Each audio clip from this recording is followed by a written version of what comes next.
Hi guys, this is written with a robotic voice. Welcome to the channel. Today I will show you how I make my OCs and how I use paint, as well as some tips to avoid falling into the typical strange OC. Don't take it the wrong way, but when making an OC it's easy to make mistakes that make it less attractive, so take it as advice to improve. From a friend, I'm not an expert in design. 1. Bases. When I started drawing with paint, around the age of 10 or 11, I always had problems finding bases, because if you search and choose one from Google directly it may not work for you.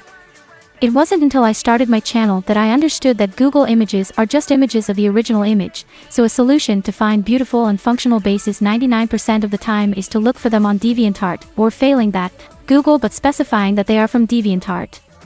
In my DeviantArt account, you can find a large part of the bases that I use, as well as their respective creators, so you can choose for yourself. Other than that, I follow some like Pigaski. She has folders full of her bases.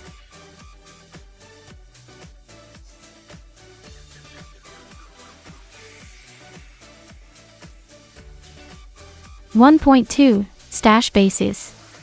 Stash bases, when downloaded just like a Google image, will again give you the image of the base. That is, you won't be able to paint over it with paint since it's just an image and not a base. So what to download from Stash, you must click on the image to put it in real size, and then you can download it as an image, so you will have the base with the corresponding quality and you can draw on it without problems.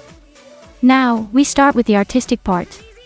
And this is according to the artistic process that I carry out for my drawings. Others have other methods, but I will show you the simplest according to me. 2. Color palettes. The first thing I do in all my drawings is to modify the base according to my needs and change its color palette. But how to choose a good color palette? As long as it depends on you, it is recommended that you regulate the saturation. It's a common mistake, but making your color saturated won't make it prettier. Many times it just makes the result look harsh and annoying to look at. What you can do is lower the saturation and not stay with a pure color. Sometimes, I choose color palettes in Color Hunt. It's a page of palettes in which you can choose the base colors. This page will show you its variants and possibilities. And when you don't have colors in mind, you can search for them randomly, according to popular opinion, by pastel colors, and many more tags. On the other hand, it is important that if your OC has a certain personality, such as a cheerful pony, her colors highlight that. For example, Pinkie Pie differs from her sisters both in attitude and in her colors. Or maybe Rarity, she instead wears elegant colors reflecting her class and her fashion sense. Twilight uses colors that really make you think of the sunset and the starry night sky. Applejack, for her part, has earth colors, which alludes to her working with the earth, etc. Use this tip with your OCs. I'm not saying that you use dark colors only for emos, but it helps to distinguish your OC of the others. Finally, in terms of color, when you make a next gen, the most recommended and fun thing to do is to mix the colors of its father and its mother. For that, I use paint.net, since it has layers and you can lower the opacity as you want to experiment.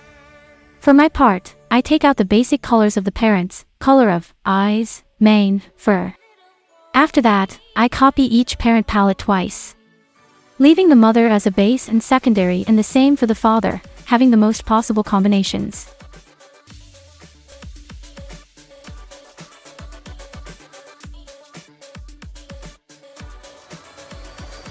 (3) References and sketch.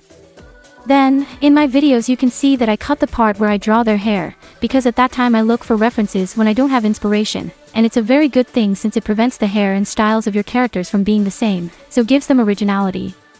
I usually look on Pinterest for hairstyles references, but don't limit yourself to looking only for pony hair, also look for hairstyles and styles on real people. After having your reference, take a color that paint offers you and that stands out in contrast to your pony's coat. It is important that the color you choose is not on the base, eyes, or skin, as that will damage the final result. If you don't use green in your base, then use green for your sketch.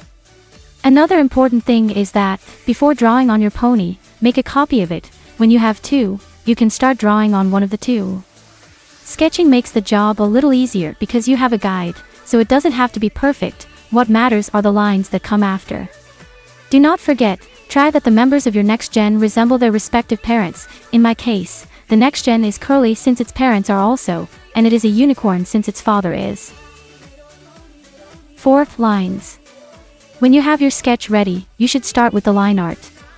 For this, don't just choose any curved line. Make sure that the outline line is a little less thick than the line of the pony's body, otherwise the result will be weird.